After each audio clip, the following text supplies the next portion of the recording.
In the second orientation video, we're going to look at some features of MathAS.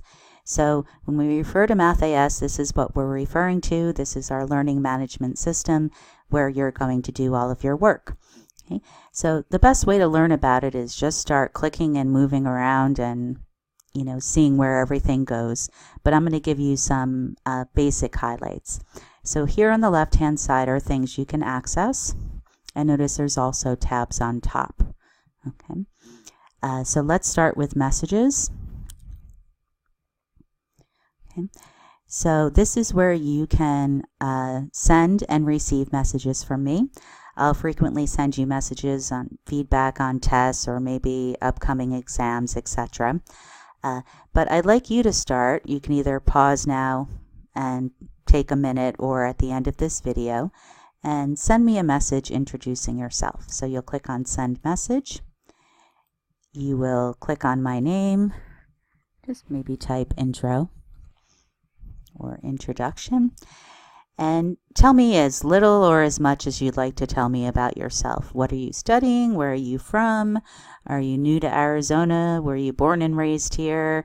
What are your interests? How do you feel about math? Do you love it? Do you hate it? Are you looking forward to this course? Or not at all? And any ways I can help you. Or you could just say, here's my email. I know some people are more private.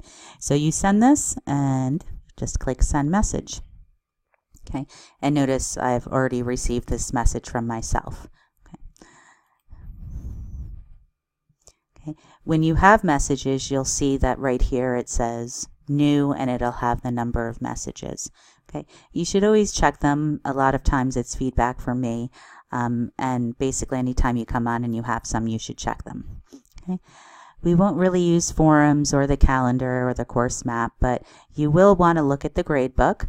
I'm not going to click on this. Well, I'll click on it. Since I'm not a student, I can't see any information.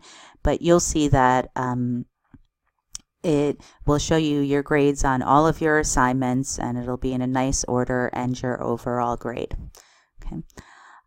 So now let's just look at a few of these things, and we're going to go through the math and the course part more specifically in the next video. Okay. But so start here. That's where the orientation assignment is. Here it says course schedule, guidelines, and important deadlines. So here's where I try to highlight, especially at the beginning, you're kind of thinking, what should I be working on? Where am I? What am I doing? So this is kind of where I highlight that information in one main spot. Okay, so this is what you're going to do, and this is how you're going to complete a unit in MathAS. Okay, and again, we'll do the math part later, but you start by taking a pretest. If you are an 80 or higher, you can skip these steps. You should email me immediately so I can open the next unit. If not, you're going to do the media lesson, earn the homework and earn 100%, and then the quiz. Okay, so that's what you do for one unit. After the one unit, you'll either do the next unit or you'll complete a module review and an exam. So how do you do that? You start by completing the 3 units in the module. So there's 12 units in total and 4 sets of 3 units. Okay, then you'll do the review and earn 100%, and then you'll take the exam in the Math Step Lab in 473. Okay. So that's a general overview, so you can get the big picture. Okay. Here are those dates that you should expect to complete your exams by. Okay. So the first 4 weeks, these are all 4-week intervals where you'll complete 3 units and an exam review and take the exam. Okay. You can always take exams early. I've had students who've taken the first exam after a week or 2 or finish the course in 8 weeks. If you do that, you could even start on the next course, 091, if you want to, in the lab hybrid format. Okay. Do your best not to miss these deadlines. Again, I'll work with you as long as you're making progress and you're doing work every week. I'll work with you on these deadlines, but try to stay on track so you can complete the course. Okay.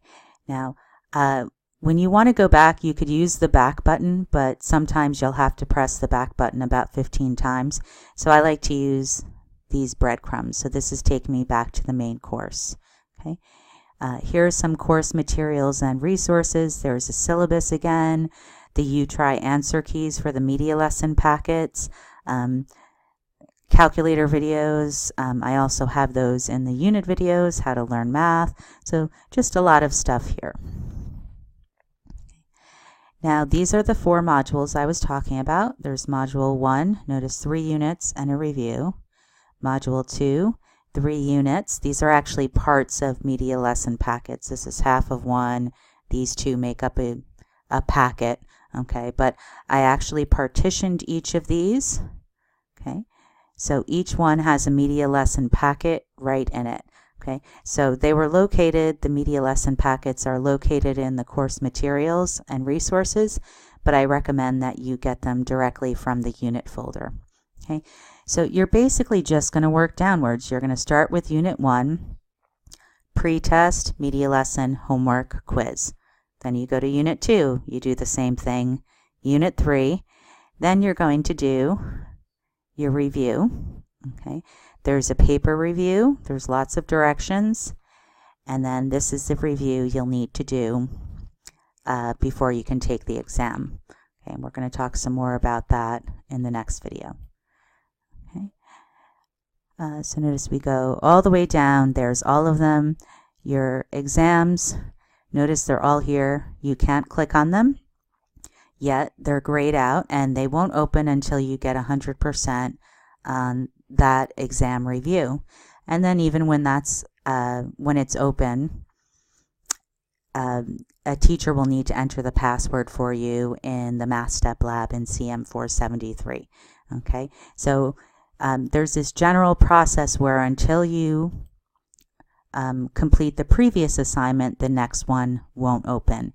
That way you don't skip anything and you follow everything in order. Okay.